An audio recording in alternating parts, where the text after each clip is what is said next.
Hey everybody, it's Anna. Time for the Thursday card in this week's tarot story. So today we have the Five of Swords reversed.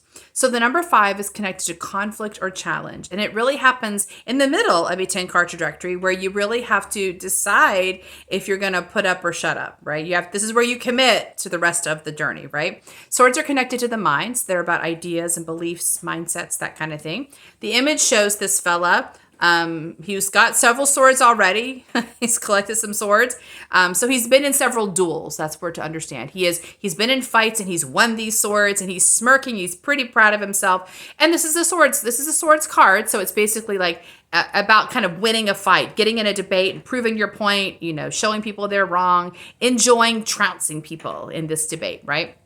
So the image in the sky, we've got some dark clouds, which implies like a lack of something's wrong with the scene. Doesn't feel like a happy scene. So even though he seems victorious, it's almost like the victory is not really being supported energetically by the card, right? So you've got these other two people who are walking away. And I feel like that's the answer to the challenge of this card. They do not engage in the conflict, or they do not agree to the conflict, or they just set down their swords and walk away, because this is a fruitless venture. You're just going to argue and debate, lose a lot of energy, and someone's going to win and someone's going to lose, and nothing really changes, because the swords is about the mind, right? So the mind can sometimes trick itself into thinking it's done something when really all it's done is had a fight, right? Like nothing changes. If you look at social media, for example, it's just an easy reach, right? Is that people get on social media, they yell at each other, and boy, they feel satisfied. They really told that person off, but so what? Like nothing energetically changed them. Well, you just used up energy and wasted your time, basically.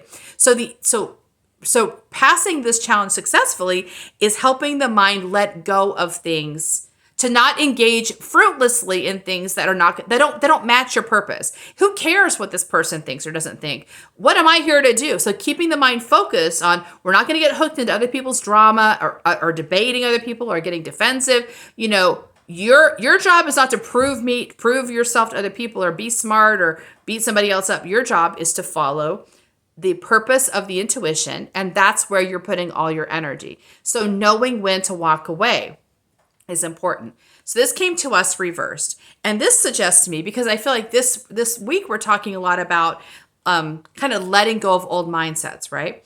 Is helping the mind not ask to let go of questions that aren't pertinent right now, right? The mind has a tendency to jump ahead, right? It has a tendency to live in the future. What happens in a year? What happens? And it'll kind of get itself all riled up about something that there's no answer to right now.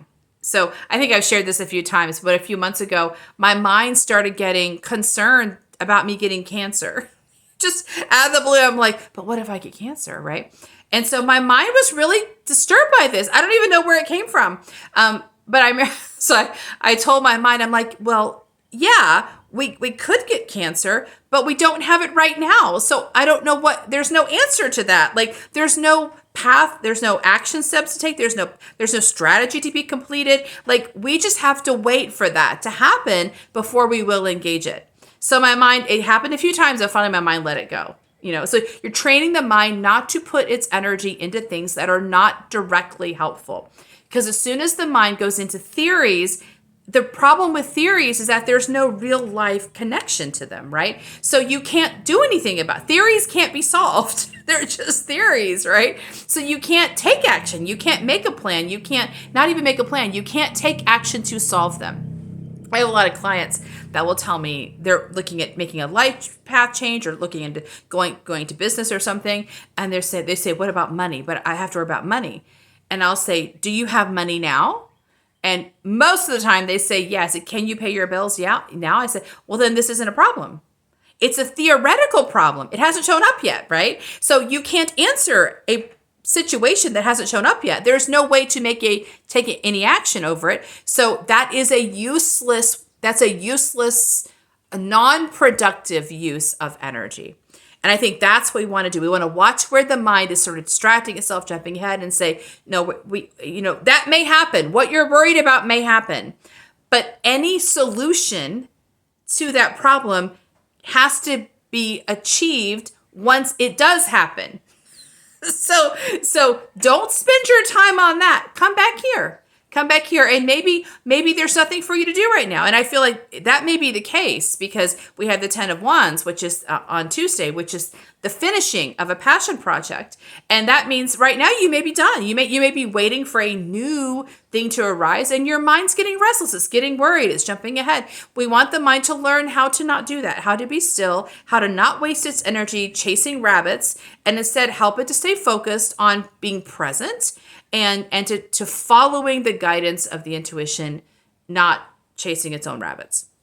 So that's today's card. See you for our next one. Bye.